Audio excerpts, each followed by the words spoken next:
Bismillahirrahmanirrahim. Assalamualaikum warahmatullahi wabarakatuh. Kami daripada kumpulan 3 akan membentangkan berkenaan kontrak jual beli amanah sehinggalah kontrak hiwalah. Ahli kumpulan kami terdiri daripada 6 orang ahli dan saya merupakan presenter yang pertama, Nurul Atirah binti Zakaria. Nombor metrik I20104369.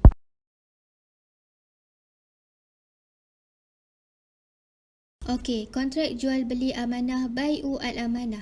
Okey, secara definisinya dari sudut bahasa, amanah digunakan untuk menamakan wadiah ataupun barang titipan. Dari sudut istilah, jual beli dengan syarat bahawa penjual apabila memulangkan harga jualan, pembeli akan mengembalikan barang yang dibeli.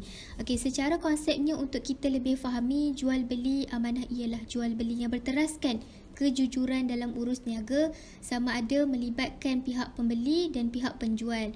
Okey, jenis bai'u amanah ada 5, iaitu yang pertama, jual beli musawamah, jual beli murabbahah, jual beli tauliah, jual beli isyrak dan jual beli wadi'ah. Okey, yang pertama, jual beli musawamah. Okay, jual beli musawamah adalah sesuatu jual beli yang harganya dipersetujui dua pihak yang berakad tanpa mengambil kira harga asal.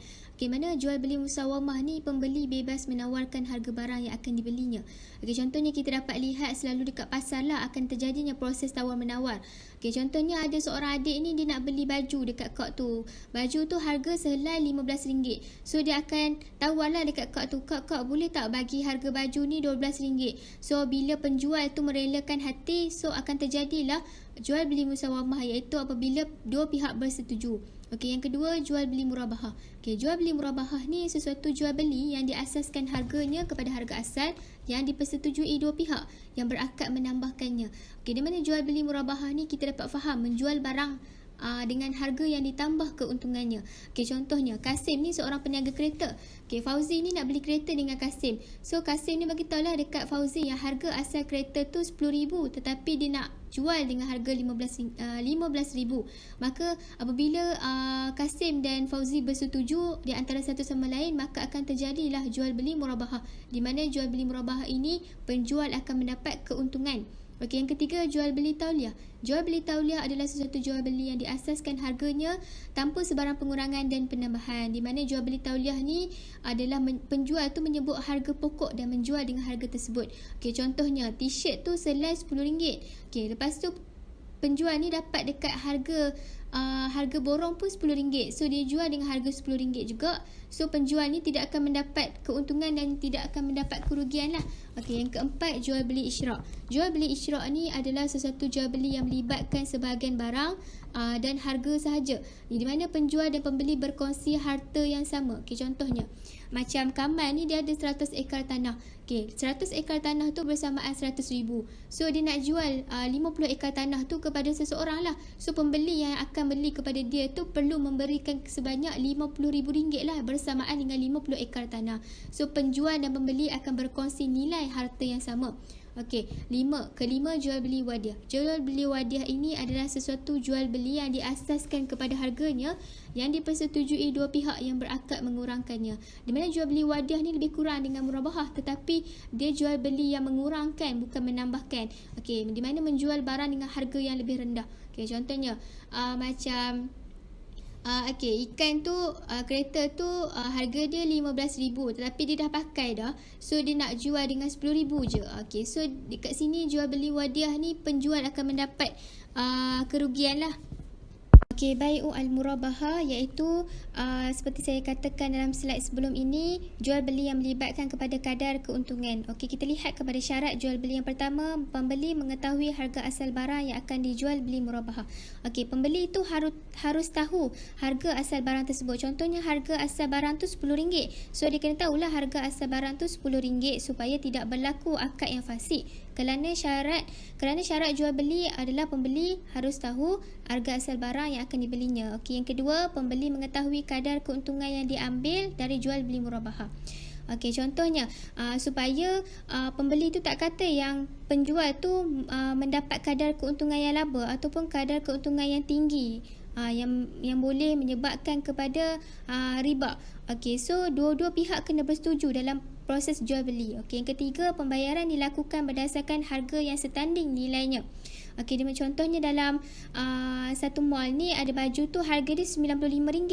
Okey, lepas tu pada ketika itu berlakulah proses penawaran sehingga baju tu harga dia RM50. Pembeli tu kata kalau harga RM50 baru dia nak beli. Okey, tak boleh lah macam tu sebab harga bayaran tersebut perlulah setanding dengan nilai baju tersebut. Okey, keempat, tidak mengandungi unsur riba. Okey, dalam surah Al-Baqarah ayat 275, wa halallahu al-bai'a wa harim riba, dan Allah telah menghalalkan jual beli dan mengharamkan riba. Okey, boleh berlaku jual beli yang melibatkan kepada kadar keuntungan, tetapi tidak bolehlah melibatkan kepada kadar keuntungan yang laba yang boleh menyebabkan kepada unsur riba yang boleh memakan dirinya. Okey, seterusnya modal dan perkara yang dimasukkan dalam jual beli al-murabahah, penetapan modal. Okey, modal ialah harga yang dibayar terhadap pembelinya yang boleh memiliki barang tersebut. Okey, yang kedua, segala perbelanjaan yang berkaitan dengan harga sama ada barang ataupun nilai. Okey, sekian sahaja daripada saya. Saya teruskan, saya berikan kepada presenter yang kedua, Syifa Hanani. Terima kasih. Okey, Assalamualaikum warahmatullahi wabarakatuh. Nama saya Syifa Hanani binti Muhammad Nuri, nombor matrik I20104493. Okey, insya-Allah saya akan terangkan bahagian yang terakhir dalam jual beli murabahah, iaitu perkara yang perlu dijelaskan dan tidak perlu dijelaskan dalam jual beli murabahah. Okey, ada dua perkara yang perlu dijelaskan dan tidak perlu dijelaskan. Okey, seperti yang kita tahu, jual beli murabahah dan jual beli tauliah ni merupakan salah satu jual beli amanah. So, jual beli murabahah ni termasuk dalam jual beli amanah. Dalam tajuk perkara yang perlu dijelaskan dan tidak perlu dijelaskan ini merupakan satu perkara jika terdapat sebarang kecacatan kepada barang. So, benda ni perlulah dijelaskan bila ada kecacatan yang ada pada barang. So, kita teruskan lagi kepada bahagian yang pertama. Okey, saya akan terangkan yang bahagian yang ni. Jika ada sebarang kecacatan pada barang, sama ada ianya berlaku di tangan penjual atau pembeli, jika hendak dijual beli dengan jual beli murabahah, maka perlu teliti keadaannya. So, kat sini maksud dia nak cakap kalau dekat tangan pembeli ataupun penjual terdapat sebarang kecacatan, kalau diorang ni nak guna kaedah jual beli murabahah, maka diorang ni juga perlu teliti keadaan kerosakan barang tersebut, macam mana keadaannya ataupun bagaimana keadaan barang tersebut boleh rosak. Macam itulah kalau nak jual beli menggunakan jual beli murabahah. Dua-dua kena ada interaksi lah. Okey.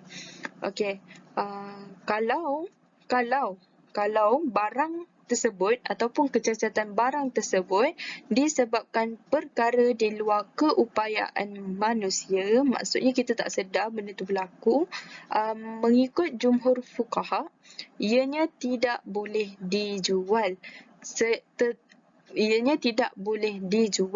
Melainkan penjual tersebut menerangkan ataupun menjelaskan bagaimana kecacatan itu berlaku ataupun kerosakan itu berlaku, kerana ianya dapat mengelakkan pembeli merasa ragu-ragu ataupun syubhah. So kat sini macam senang bagi pihak pembeli dan senang juga untuk bagi pihak penjual. Dua-dua jadi adil lah, ataupun dua-dua jual belinya amanah lah, ataupun boleh dikatakan adil lah kan. Sebab apa dia buat macam tu? Sebab apa perlu jelaskan barang? Sebab apa penulis suruh menjelaskan keadaan barang? Kerana kalau ada sebarang kecacatan pada barang tersebut, barang tersebut boleh dikurangkan harga dia ataupun nilai barang itu turun. Sebab apa? Sebab ada kecacatan barang tersebut. Okey, pada fuqaha Hanafi pula, beliau mengharuskan jual beli barang cacat itu dengan jual beli murabahah tanpa menjelaskan kecacatannya. So kat sini fuqaha Hanafi, Imam Hanafi, dia mengharuskan jual beli murabahah tapi tak perlu jelaskan keadaan kecacatannya. Tadi jumhur ulama kan perlu jelaskan kecacatannya, tapi mazhab Hanafi tidak perlu. Sebab apa? Sebab antara persetujuan jual beli itu berlaku terhadap barang yang ada kecacatan itu. So sebab apa fuqaha Hanafi ni tak perlu menjelaskan, sebab dia dah tahu persetujuan dia kat situ ada. Maksudnya pembeli tu tahu barang tu dah rosak tapi dia tetap beli. Macam itulah. So tak perlu nak jelaskan lebih detail dalam jual beli tersebut. Itu menurut mazhab Hanafi. So, demikian itu juga jika berlaku penambahan sesuatu terhadap barang yang diakadkan seperti binatang melahirkan anak, misalnya jual beli murabahah tidak boleh dilakukan melainkan dengan dijelaskan penambahannya itu, sebab penambahan itu juga dikira termasuk barang yang dijual pada ulama Hanafi dan ia termasuk dalam harga yang dipersetujui.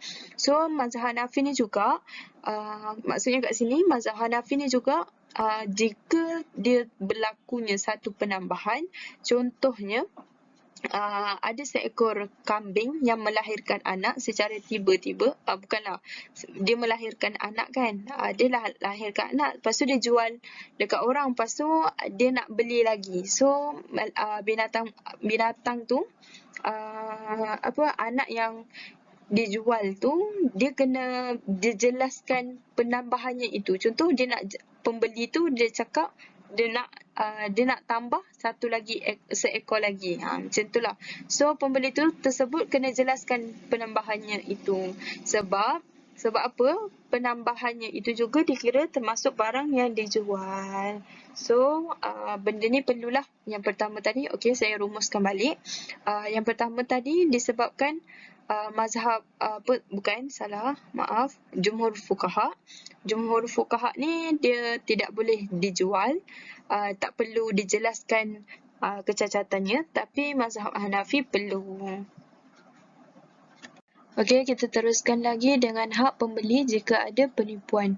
Okey, jika satu hari tu ataupun satu ketika di mana pembeli tersebut tahu bahawa barang yang dijual oleh penjual tersebut mempunyai unsur penipuan, sama ada ianya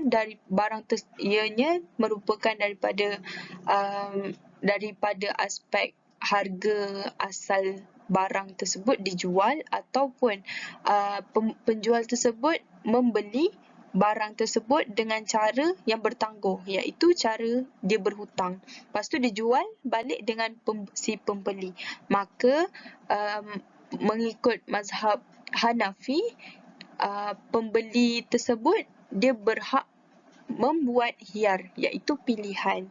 So daripada mazhab Hanafi ni, pembeli ni ada pilihan lah, sama ada nak teruskan beli barang tersebut ataupun dia nak pulangkan balik barang tersebut kepada penjual. Sebab apa? Sebab mempunyai unsur penipuan. So daripada mazhab Hanafi ada dua pilihan lah, sama ada pembeli tersebut boleh teruskan untuk membeli barang tersebut ataupun kembalikan barang itu kepada penjual, sebab barang tersebut mempunyai unsur penipuan. Okey, seterusnya mazhab Hanafi juga apabila kadar harga yang ditentukan penjual ada penipuan. Maksudnya kat sini kalau kadar harga yang ditentukan tu maksudnya macam terlebih had ataupun sebenarnya harga dia dalam RM2 je tapi dia jual dalam RM5. So ianya satu penipuan yang sangat besar lah, sebab dia terlalu meningkatkan harga kan. So kat situ nampak penipu. So maka pembeli ni juga dia boleh menggunakan khiyar pilihan dia sendiri. Pilihan dia sendiri, sama ada ianya boleh mengurangkan harga, sama ada dia boleh mengurangkan harga barang tersebut, harga yang cacat itu, ataupun pembeli itu sendiri boleh membatalkan kaedah jual beli pada ketika itu. Itu sahaja.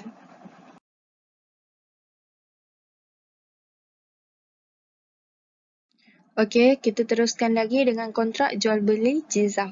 Okey, perkataan jizaf mengikut penggunaan kata umum, ianya bererti mengambil dengan banyak. So, kemudian jumhur fuqaha ni pula dia mentafsirkan sebagai maksud yang khusus, iaitu jual beli terhadap barang yang bersukat, bertimbang ataupun berbilang secara longgokan tanpa disukat, ditimbang ataupun dibilang. Syaukani mentakrifkan sebagai jual beli sesuatu yang tidak diketahui kadarnya secara terperinci.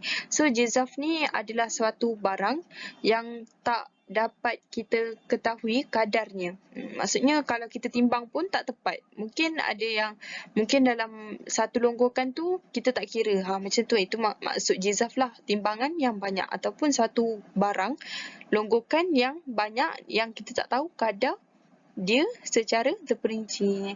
So, berdasarkan takrif-takrif daripada fuqaha dan juga takrif daripada Syaukani, ianya bahawasanya jual beli jizaf ni ialah suatu jual beli berdasarkan maklumat umum terhadap suatu barang yang dibelinya tanpa diketahui secara tepat kadarnya sama ada sukatan ataupun timbangan. Contohnya selonggok jenis barang makanan, bijirin atau buahan. So, berdasarkan takrif di atas tadi, jizaf ni adalah satu barang yang kita ambil, yang kita beli tapi kita tak tahu kadar yang sebenar dia tu apa. Selalunya jizaf ni berlaku kepada barang yang banyak lah, seperti selonggok jenis barang makanan ataupun bijirin ataupun buah-buahan. Assalamualaikum warahmatullahi wabarakatuh. Saya Fatia Fakira binti Mazan, nombor matrik I20104428. Saya presenter yang ketiga. Saya sambung tajuk jual beli jizaf, iaitu asas keharusan. Pada mulanya asas jual beli jizaf ni adalah dilarang, tetapi telah diberi kelonggaran kerana benda tersebut sukar untuk ditimbang. Ada hadis yang menyebutkan tentang jual beli jizaf ni diharamkan, iaitu daripada Ibnu Umar radhiyallahu anha berkata, Rasulullah SAW melarang kami menjual sehingga kami memindahkan barang itu dari tempatnya. Jadinya dekat hadis ni nak mengatakan bahawa Rasulullah melarang jual beli ni. Sehinggalah kami memindahkan barang itu dari tempatnya. Maksudnya di sini macam contoh saya pergi beli buah rambutan, so dekat tempat dia sebelah kanan. So lepas saya beli tu, dia still ada kat dah ada akar apa semua, buah rambutan tu still ada dekat dekat sebelah kanan tu. Lepas tu datang pembeli yang lain, dia cakap saya nak beli buah rambutan tu. Itu buah rambutan tu buah yang telah dibeli oleh saya. So Rasulullah melarang lah. So lepas saja ada orang dah beli, dah ada akad tersebut, maka pindahkanlah tempat tu. Maksudnya letak dalam plastik, ataupun pindahkan dia ke tempat sebelah kiri ke belakang ke, nak katakan yang tu dah ada orang beli. Jumhur fuqaha yang terdiri daripada mazhab Hanafi dan Syafi'i ini mengatakan jual beli jizaf adalah mengharuskan. Tapi Syafi'i juga berpendapat bahawa ia diharuskan, tetapi ia adalah makruh, dalam masa sama adalah makruh. Manakala bagi fuqaha Maliki pula, jual beli jizaf ni adalah diharuskan, tetapi dia meletakkan beberapa syarat. Dalam buku muka surat 138 ada 6 syarat, tetapi saya terangkan 2 saja. Yang pertama adalah barang yang dijual mestilah dilihat waktu akad diadakan. Maksudnya waktu nak membeli tu, kita ada waktu tu, kita lihat. Dan akad tu telah ada waktu tu. Yang kedua, jika barang itu susah dibilang setiap satu unit, maka boleh menggunakan jual beli jizaf. Macam tadi lah, saya nak beli buah rambutan 1 kilo. So kalau nak berdasarkan kuantiti, mustahil lah nak dapat contoh 1 kilo dalam 30 biji. So kalau orang lain cakap orang lain datang 30 biji juga, so dia tak sama sebab buah tu tak sama berat dia. Jadinya yang ni boleh digunakan sebagai jual beli jizaf. Tapi kalau barang tu mudah, dibilang macam kereta ke, maka tu tak perlulah guna jual beli jizaf.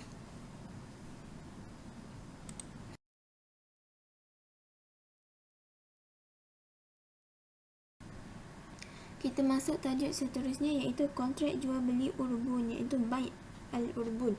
Dari Segi definisi dia, orang bahasa Arab ni dia maksudnya adalah sesuatu yang mengikat akad jual beli.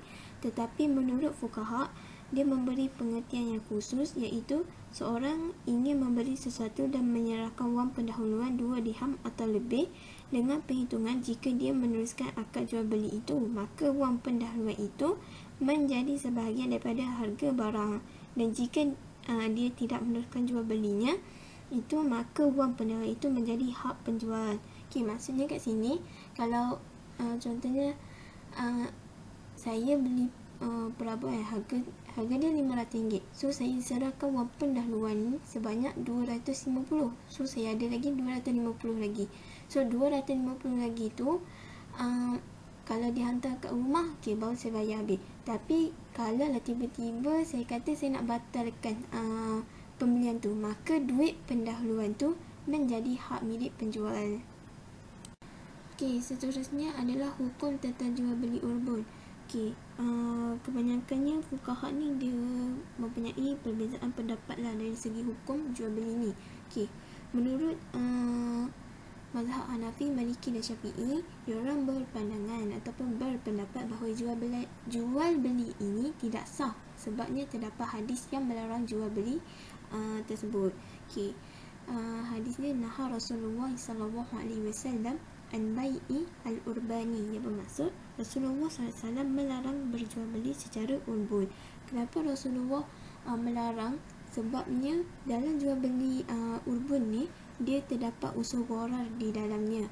Okey, manakala berbeza pendapat Hambali yang pula mengharuskan jual beli seumpama ini. Namun perlu ditentukan batasan tempoh khiyar, iaitu tempoh pembelian kepada pembeli. Ini kerana ia bagi mengelakkan kerugian yang ditanggung oleh pihak penjual. Itu adalah sebab kenapa mazhab Hambali mengharuskan. Okey, sebenarnya iaitu Dr. Wahbah Al-Zuhaili dalam kitab Al-Fiqh Al-Islami wa Adillatu adalah diharuskan berdasarkan kepada uruf semasa.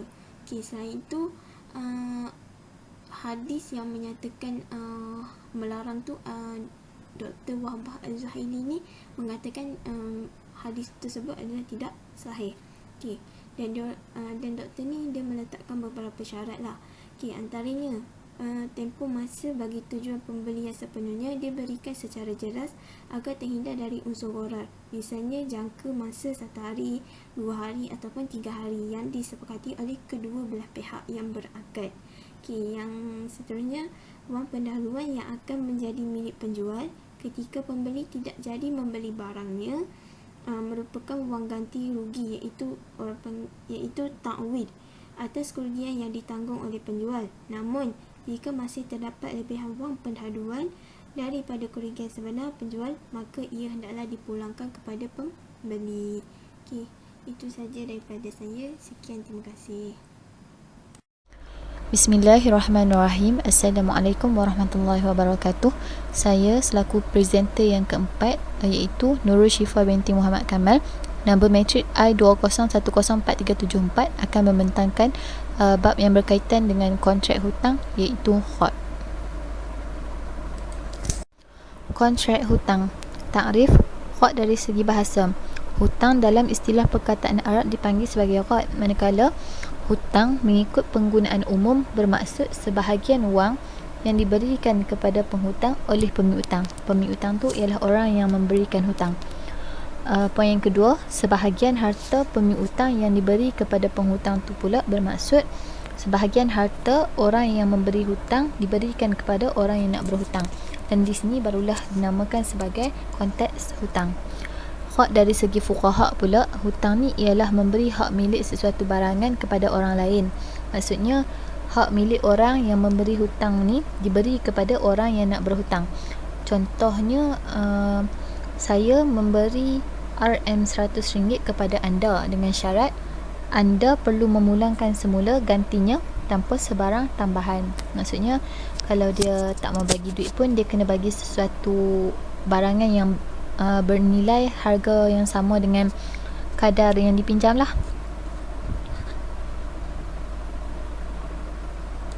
Hukum memberi hutang. Memberi hutang tu adalah sunat bertujuan untuk mewujudkan suasana tolong-menolong, manakala berhutang tu harus hukumnya berubah bergantung pada niat orang yang berhutang, iaitu boleh jadi haram, boleh jadi makruh. Jadi ini berbalik kepada niat orang yang berhutang lah. Membayar hutang tu adalah wajib sebab pemilikan harta tu bukan hak milik kita, tapi hak pemiutang, iaitu hak orang yang memberikan hutang. Elemen-elemen penting dalam kontrak hutang. Yang pertama, adanya penawaran dan penerimaan. Maksudnya, penawaran dan penerimaan ni orang yang memberi hutang dan menerima hutang. Contohnya, A berkata kepada B, saya memberi hutang RM100 kepada anda dan anda perlu membayar balik seperti jumlah yang saya berikan. Maka si B ni berkata saya menerima. Dan yang dikatakan sebagai persetujuan tu pula apabila kedua-dua pihak ni, iaitu orang yang memberi hutang dan menerima hutang ni, bersetuju untuk membuat kontrak hutang. Dan hutang tu perlu mengandungi sirah, iaitu sirah daripada segi penawaran dan persetujuan. Penawaran tu dibuat daripada orang yang memberi hutang lah, dan persetujuan tu pula daripada orang yang menerima hutang, dan dapat dijadikan sebagai bukti kepada kedua-dua pihak ni yang menerima persetujuan dan penawaran. Yang dikatakan sebagai pihak yang kedua tu pula pihak yang terbabit dengan kontrak, iaitu pemiutang dan penghutang, iaitu terdapat dua ciri-ciri, iaitu balasan dan keupayaan. Balasan dia ialah merupakan suatu faedah, yang mana manfaat yang dapat kepada orang yang memberi hutang dan yang menerima hutang. Jadi selepas mengikat perjanjian daripada urus niaga, sebagai contoh yang jelas, perjanjian ni perjanjian bertulis ni dibuat atas dasar kasih sayang. Jadi bila masuk kepada hutang-hutang ni, syarat yang pertama yang kena buat ialah kena catat.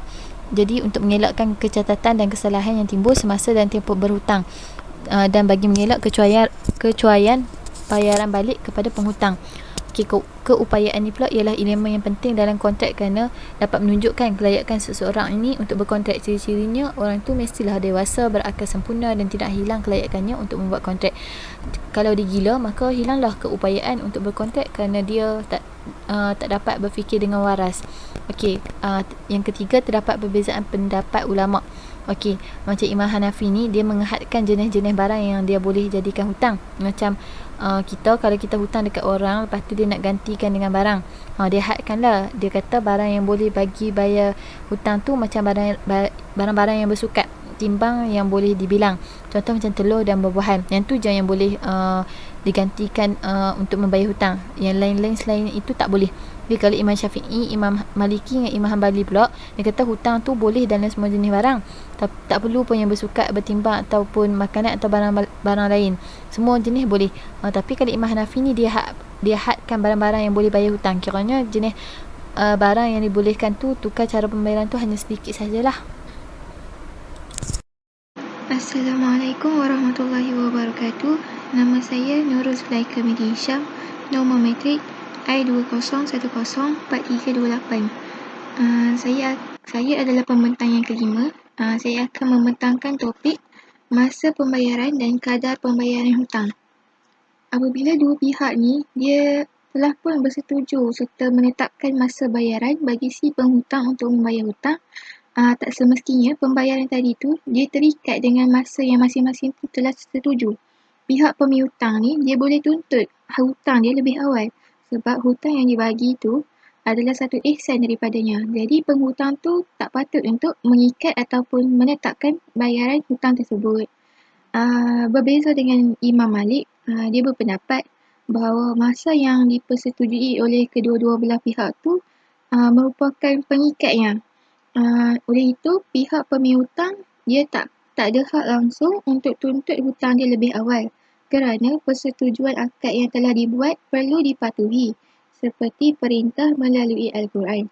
Allah Subhanahu Wa Taala berfirman yang bermaksud, tunaikanlah kontrak-kontrak kamu, dalam kontrak itu dipersetujui masa pembayaran yang dibuat. Seterusnya, jumhur fuqaha bersepakat bahawa pembayaran perlu dibuat di negeri atau tempat berlaku akad hutang itu, dan boleh juga buat dekat tempat yang lain yang kalau ia tak melibatkan perbelanjaan dan keselamatan. Kalau penghutang tu dia perlu keluarkan perbelanjaan, jadi pemiutang tu tak wajib terima. Sebagai contoh, B hutang dekat A sebanyak RM100 dekat kedai kopi dekat negeri Kedah. Tapi Masa A nak minta hutang tu dia ada dekat Kuala Lumpur. Jadi A ni tak wajib terima sebab B nak kena keluarkan kos belanja tol minyak untuk pergi sampai ke Kuala Lumpur. Jadi penghutang mestilah bayar jumlah hutang tu ikut kadar yang dia ambil daripada pihutang. Tak boleh kurang. Jadi bagaimana kalau penghutang tu sendiri nak bayar lebih dekat pemihutang? Ada dua pendapat. Pendapat yang pertama, fuqaha Hanafi berpendapat hutang yang mendatangkan manfaat lebih kepada pemihutang dengan syarat adalah haram. Tapi kalau tak letak syarat dan tak jadi amalan uruf, pemihutang tu boleh terima lebihan tu. Pendapat yang kedua, fuqaha Maliki berpendapat haram sama sekali menerima lebihan daripada penghutang seperti menaiki kenderaannya ataupun bagi hadiah kepada pemihutang kalau hadiah tu dia bertujuan untuk lewatkan bayaran hutang. Ini sebab Imam Malik dia berpegang dengan masa yang menjadi pengikat. Jadi tidak bolehlah beri lebihan untuk lewatkan bayaran. Jika penghutang ni bayar lebih hutang dia daripada hutang pembelian barang, maka bayaran tu harus.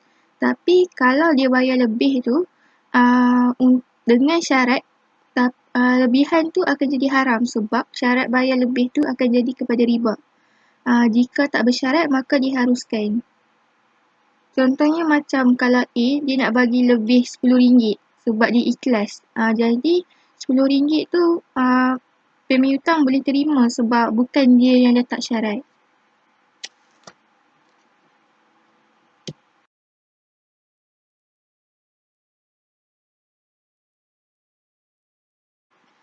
Seterusnya saya akan membentangkan tajuk kontrak hiwalah. Definisi. Hiwalah ni diambil daripada perkataan tahwil yang bermaksud pemindahan dari satu tempat ke suatu tempat.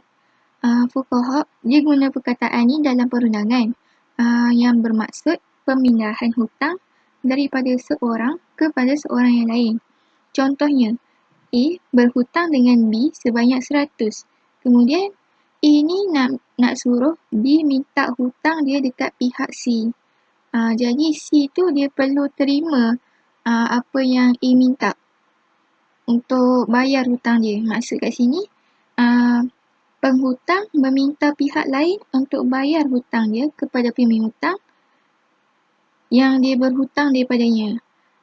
Dekat dalam proses hiwalah hutang ni, dia ada melibatkan 3 pihak, iaitu yang pertama, pemindah hutang, muhil, iaitu penghutang. Yang kedua, penerima pemindahan, muhal, iaitu pemihutang. Dan yang ketiga, pembayar hutang, muhal alaih. Yang keempat, hutang itu sendiri, muhal bih.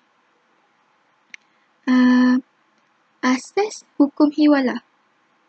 Kontrak hiwalah ni adalah harus mengikut asas daripada hadis Rasulullah SAW dan juga ijma' fuqaha. Iaitu Rasulullah SAW bersabda, sesiapa yang memindahkan haknya kepada seseorang, maka hendaklah dia terima pemindahan tu. Serta fuqaha sepakat mengatakan pemindahan hutang adalah diharuskan. Assalamualaikum warahmatullahi wabarakatuh. Nama saya Nurul Najwa Izzati binti Ismail, nombor matrik I20104366. Saya adalah presenter yang terakhir dan saya akan menyambung dengan rukun hiwalah. Okey, rukun hiwalah ni ada 6. Yang pertama adalah muhil. Okey, muhil ini adalah orang yang berhutang ataupun orang yang akan memindahkan hutang. Okey, yang kedua adalah muhal. Muhal adalah orang yang berpiutang ataupun orang yang memberi hutang. Yang ketiga, muhal alaihi. Muhal alaihi ni adalah orang yang akan menerima pemindahan hutang dan dia yang akan membayar hutang. Okay. Yang keempat, muhal bih pertama adalah hutang muhil kepada muhal. Yang kelima, muhal bih kedua, hutang muhal alaihi kepada muhil. Dan yang terakhir, sirah ijab kabul, iaitu lafaz akad. Saya sambung dengan jenis hiwalah. Jenis hiwalah ada 2, iaitu hiwalah muqayyad dan hiwalah mutlaqah. Okey, hiwalah muqayyad membawa maksud pemindah hutang memindahkan hutangnya kepada penerima pindah hutang disyaratkan penerima itu dia mempunyai hutang daripada pemindah. Okey, pemindahan macam ni diharuskan oleh semua para ulama. Okey, yang kedua, hiwalah mutlaqah. Okey, hiwalah mutlaqah membawa maksud pembayar hutang yang dihiwalahkan itu tak terikat kepada wang penghutang. Tapi pembayaran tu daripada wang pihak yang sanggup membayar hutang tu sendiri tanpa mengambil kira sama ada hak penghutang ada pada pihak yang menerima pemindahan hutang itu ataupun tidak. Okey, sebagai contoh hiwalah mutlaqah ni kan. Contohnya, si Ali ni dia pindahkan hutang kepada Abu dengan tak mengaitkan hutang si Abu daripada Ali. Dan Abu pun terima pindahan tersebut. Saya sambung dengan contoh muqayyad. Macam apa yang saya terangkan tadi, muqayyad adalah pemindah hutang. Dia memindahkan hutangnya kepada penerima pindah hutang, tapi syaratnya penerima itu dia mempunyai hutang daripada pemindah. Okey, jadi kat sini saya gambarkan Ahmad itu adalah pemindah hutang dan Ali itu adalah penerima pindah hutang. Jadi Ali tu dia ada hutang dengan Ahmad. Okey, Ahmad pula dia berhutang pada Fatimah sebanyak 1,000. Yang Ali pun dia berhutang pada Ahmad sebanyak 1,000. Jadi si Ahmad ni dia pindahkan hutangnya kepada Ali, iaitu kepada penerima pindah hutang ni kan. Dia pindahkan kepada Ali untuk bayar kepada Fatimah. Okey, jadinya kat sini Ahmad bebas daripada hutang. Dan hutang yang tadi Ali hutang kepada Ahmad tu perlu bayar hutang tersebut kepada Fatimah. Jadi yang berhutang sekarang adalah Ali dengan Fatimah. Seterusnya saya sambung dengan jenis hutang yang diharuskan hiwalah. Hutang yang diharuskan hiwalah ialah hutang yang memenuhi 7 syarat ini. Yang pertama, hutang itu tetap ada dalam tanggungan pemindah hutang iaitu muhil. Kerana kalau memindah hutang kepada orang yang tak ada hutang, jadi tidak sah. Okey, yang kedua, hutang itu hendaklah hutang yang benar-benar lazim, bukannya hutang yang belum tentu ataupun tak pasti. Okey, yang ketiga, hutang itu mestilah diketahui dengan jelas kadarnya.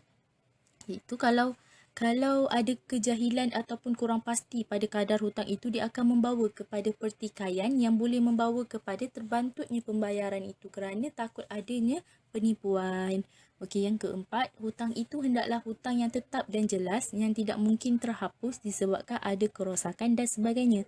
Sebab itulah hutang kontrak salam dia tak boleh dihiwalahkan kerana ia tidak tetap dan kemungkinan boleh berlakunya pembatalan. Okey, yang kelima, hutang itu hendaklah hutang yang telah matang dan sampai masa pembayarannya. Yang keenam, hendaklah hutang yang dihiwalahkan itu sama dengan hutang yang dijadikan pembayaran dari segi jenis, kadar dan kematangannya.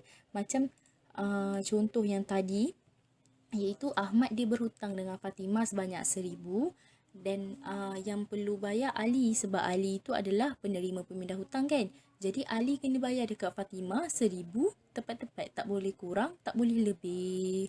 Okey, seterusnya yang terakhir, hendaklah hutang yang dihiwalahkan itu ialah hutang yang harus diurus niaga dan boleh dijual beli. Okay, seterusnya saya sambung dengan kesan kontrak hiwalah. Yang pertama, kesannya adalah pihak yang memindah hutangnya kepada pihak lain, ia dibebaskan daripada tuntutan hutang yang dipindahkan. Macam Ahmad tadi, dia dah bebas hutangnya sebab Ali yang akan bayar kepada Fatimah. Okey. Kesan yang kedua, hutang yang dipindahkan kepada pihak lain itu keadaan tanggungannya sama dengan bagaimana tanggungan hutang yang ditanggung oleh pihak yang memindahkannya dan tuntutan yang boleh dibuat terhadapnya berdasarkan keadaan hutang yang dipindahkan. Okey, itu sahaja daripada saya. Terima kasih. Okey, seterusnya saya sambung dengan berakhirnya hiwalah. Berakhirnya hiwalah dengan cara yang pertama, apabila kontrak hiwalah telah terjadi, maka tanggungan muhil menjadi gugur. Jadi, berakhirnya lah hiwalah itu. Okey, yang kedua, jika muhal alaihi meninggal dunia, maka berakhirlah hiwalah. Maka menurut pendapat jumhur ulama, muhal tak boleh lagi untuk kembali menagih hutang itu kepada muhil. Tapi menurut Imam Maliki, kalau muhil tu menipu kepada muhal, di mana dia menghiwalahkan kepada orang yang tak memiliki apa-apa ataupun dia fakir, maka muhal boleh kembali lagi menagih hutang kepada muhil.